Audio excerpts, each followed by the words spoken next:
Marami pong mga investors ang nananaginip ng mabilis na pagyaman tulad po ng pagkakaroon ng mga mamahaling kotse at bahay. Pero ayon po kay All Things XRP, hindi po ganito kadali ang totoong tagumpay sa crypto. Ang sekreto ay pasensya at tiwala sa proseso. Hindi dapat puro highlight or hype ang tinitignan natin, kundi kung paano po unti-unting binubuo ni Ripple ang pundasyon or foundation ng bagong global financial system. Kaya ang mindset na ito ay nagpapalakas po ng long-term holding behavior na siyang tumutulong sa price stability ni XRP sa kabila ng market volatility.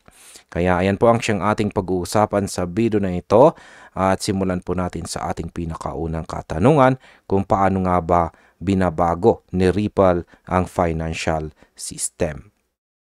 Ayan.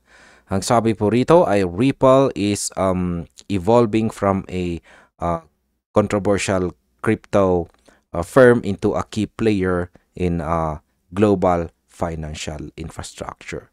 Its focus is on real-world utility, regulatory clarity, and integration with banks. Ayan. Mula daw po sa kontrobersyal na kumpanya, si Ripple ay naging isa sa mga major player sa global finance. Pinaprioritize po nito ang utility at malinaw na regulasyon, kaya mas nagiging madali po para sa mga bangko at financial institutions na gamitin ang kanyang technology. Ang RLUSD, ang US dollar stablecoin po ng Ripple na inilaunch noong nakalipas po na December 2024, ay nagsisilbing tulay sa pagitan po ng traditional na finance at saka blockchain system. Kaya market impact po dito ay mas nagiging stable ang liquidity ng XRP ecosystem. Bagay po na pwedeng magpataas ng adoption at paggamit nito sa mga bank transactions.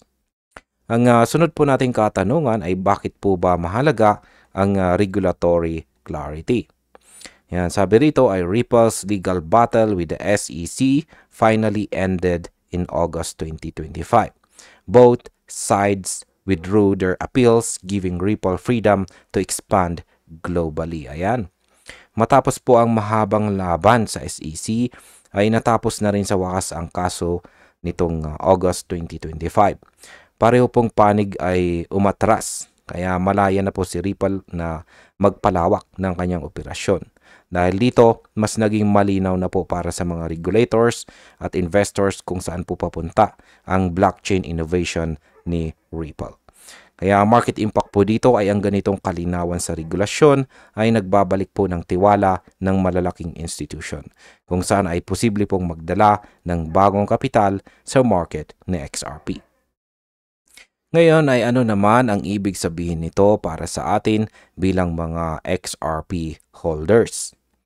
Ayan, habang patuloy po na lumalawak ang partnership ni Ripple kasama ang Mastercard, Gemini at iba pang mga bangko, mas pinapatibay po nito ang pundasyon ng digital finance. Kaya para po sa atin bilang mga holders, ito ang panahon ng tiwala at pasensya. Hindi po ito tungkol sa overnight gains, kundi sa paglahok sa pagbabagong magtatagal. At bilang panghuli, ang aking opinion naman tungkol dito ay ang payo po rito ni All Things XRP ay napakalinaw. Tigilan po ang paghabol sa hype at mag-focus po sa hinaharap. Si Ripple ay hindi po basta nag-i-eksperimento. Binubuo po niya ang bagong structure ng global finance. Isa pong layer na bawat hakbang. Yan, isang layer bawat hakbang po yan. Kaya bilang mga traders at investors ay dapat po tayong matutong maghintay. Dahil ang mga matyagang naniniwala po sa utility ng XRP ay sila ang unang makikinabang sa oras ng tunay na adoption.